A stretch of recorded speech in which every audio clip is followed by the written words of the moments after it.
Although interrupted by the Second World War, the 1940s was one of the growth periods in Albuquerque, with most of its 35,000 residents living within a mile or two of downtown. Over the next decade, both the city and population would grow significantly, from 11 to 48 square miles, and a growing population of nearly 100,000 residents. At this time, the economy was still driven by the Atchison, Topeka, and Santa Fe Railroad, as it moved men and material across the country. But the future became uncertain as diesel engines were introduced to replace the steam locomotive, and the need for large rail yards was fading. In 1947, Kirtland Air Force Base was a primary training source for thousands of service people, moving through the base and throughout the decade. With thousands stationed at the base, as well as those who decided to stay in Albuquerque after their discharge, Kirtland became a crucial component for the city's growth and its economy. Alongside the development of Kirtland, the creation of Sandia Base, which would become known as Sandia National Laboratories, proved to be a major employer in the city. Albuquerque at mid-century, because of its proximity to automobile, railroad, and major airline routes, was poised to become one of the major cities in the Sun Belt. The ever-growing demand for new housing that began in the late 1930s continued into the 1940s, despite the effects of World War II with material shortages. In the early 1940s, the success of Parkland Hills spurred several new subdivisions in the area, including Monterey Hills, Knob Heights, Mesa Grande, and at least a half dozen more throughout the Southeast Heights. While developers continued to infill the Southeast Heights, Charles McDuffie moved north of Lomas to begin work on the McDuffie unit near Montclair and Morningside, which advertised its close proximity to schools, the University of New Mexico, golf courses, and the Nob Hill Business Center. In the newly acquired northeastern part of the city, commercial development in the late 1940s resulted in the construction of new businesses outside of the traditional downtown shopping district.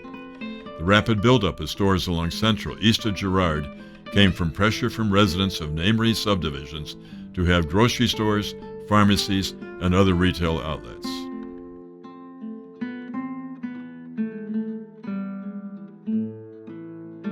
There were no new architectural styles introduced to the city in the 1940s. The Mediterranean and territorial styles kept their popularity, while the ranch house continued to evolve. By the late 1940s, the real estate market began expanding, with new developments being planned or undergoing construction in the Heights almost every month, contributing to the most dynamic and historically significant decade in Albuquerque's history. After the war, everything exploded. People came to live to the city.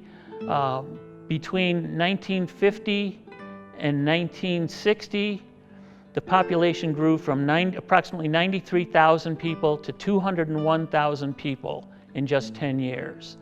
So that remarkable growth meant not only opportunities for real estate folks, but also it caused an alarming shortage of housing. Some of the early subdivisions in the 50s weren't all that well built. They were just put up fast, maybe with just cinder block type of walls and cardboard sewer systems in their yards. It was a remarkable effort by builders to meet the housing demands. The 1950s brought excitement to Albuquerque, looking past tragedies and hardships of war, and looking forward to prospects of good-paying jobs and a boom in real estate. Although neighborhood shopping centers were becoming more abundant, downtown's growth remained constant. People went downtown weekly to do their shopping, to see lawyers, to visit the dentist, to see their doctor, to do banking. It was all done downtown. While the Sunshine Theater was undergoing a major remodel, American Home Furniture was opening its showroom, Albuquerque National Bank opened its new headquarters across from the Sunshine Theater, and a new Greyhound bus terminal was completed at 2nd and Marquette. The Sims Building, one of the first modernist buildings in Albuquerque, completed construction in 1954 on the former site of the Commercial Club, where the city's more prominent civic and business leaders gathered. At first, residents were generally unhappy with the break in traditional Southwestern styling, but it was eventually accepted. While downtown was growing, activities were slowly moving toward the East Mesa. For example, new hospitals, drive-in movie theaters, churches, and supermarkets began to find their way into the Northeast Heights. Even Sears, Roebuck and Company sought temporary relocation to the Heights after a fire destroyed its downtown building. From the development of subdivisions followed new rules and regulations and zoning for subdivision design, including minimum specifications for new streets and residential lots, which were checked for adequate drainage as well as avoidance of arroyo. Clyde Tingley warned the new progressive officials in the city commission that this checkerboard pattern of growth would be costly to the city unless developers were required to share some of the costs of expanding city services. By 1953, the commission voted to have developers cover a portion of the cost to expand water and sewer extensions and service hookups. By 1955, builders were also responsible for the cost of street paving.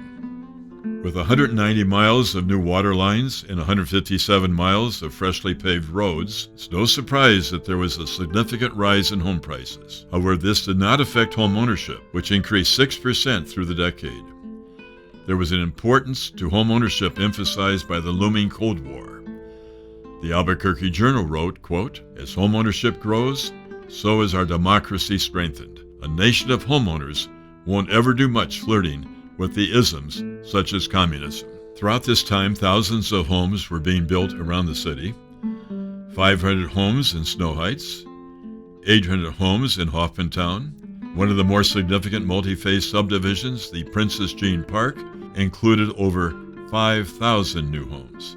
The initial phase of Princess Jean Park offered two basic styles, the Pueblo and the Color Rock.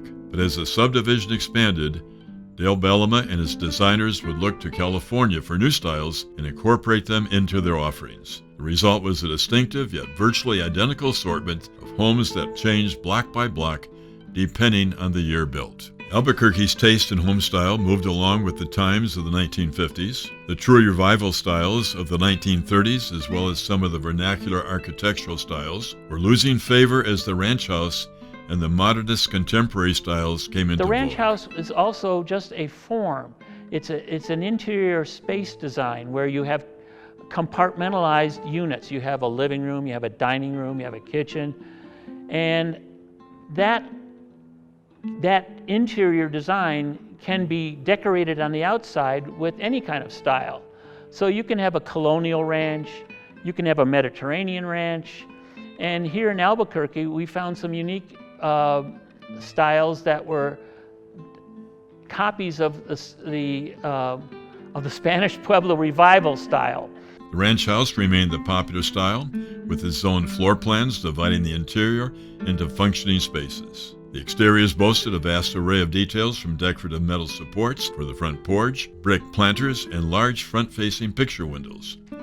By the mid-1950s, with the advent of the two-car family, larger garages moved to the front of the homes and became a standard feature. This is the Princess Jean home, and it's actually a ranch house, ranch home. This is what I talked about, a Pueblo ranch.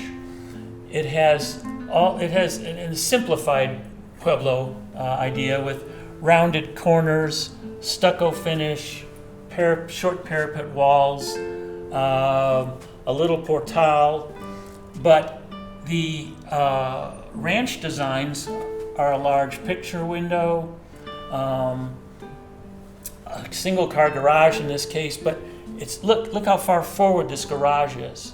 Back in the 20s and teens, this garage would be in the back of the lot. And that's one interesting thing that my late friend David Kammer pointed out. The garages moved forward through time. And they'd be in the teens, they'd be separate buildings in the back. In the teens, I owned a house that had a connecting arch from the house to the garage as a symbolic connector to the buildings. And it kept coming forward and forward and forward as the automobile becomes more prominent. Two-car garages, carports, but it's all coming forward.